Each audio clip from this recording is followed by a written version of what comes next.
amanata abokina, ka ci amanata da sunana, ban yi zaton kai ɗaya za ka yi min haka ba.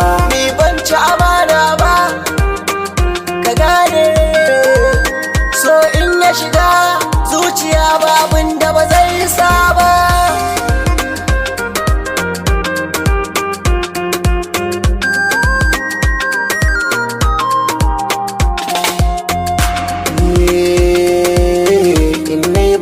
Na farka kauna ban manta ta ba, ko da nazari na zuci nake yi ban boye shi ba. Yau abokina ya sani ina yin fargaba, dan ya ci amana wacce ni kaina ban yau zato ba.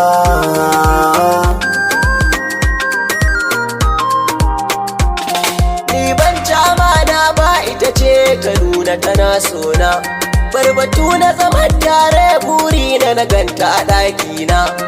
Me rana tattara kuma sannan ga motoci na, kaga dole ta share ka, zancen na mutunci ne.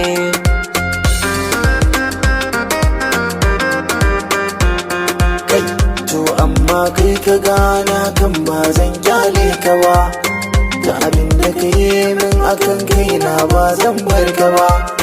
Soyayya ta da kake neman karba ni da masoyiya, ƙarya kake ba za ka kai ba. Abokina ka tuna mun yi zama na amana da ni da kai, kafin ka samu komai a rayuwa.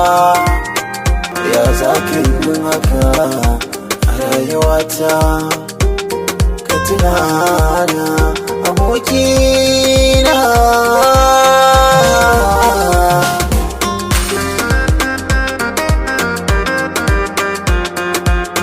Ka sani na fi ƙarfinka, ni ne nan tauraro, ya za a yi ta aure ka aljiwinka yana zero.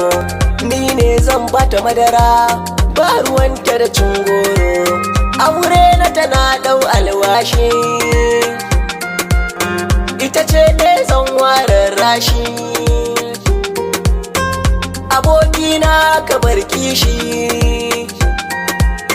a gidansa akwai wasu 'yan matan zaɓi na aura ma. Leban kaɗa da gara ni ne zane ma, gidan da za ku zauna ni zan gina ma, sana'ar da za ka yi ni zan nema ma, ni zan nema ma, ayya ni zan nema ma.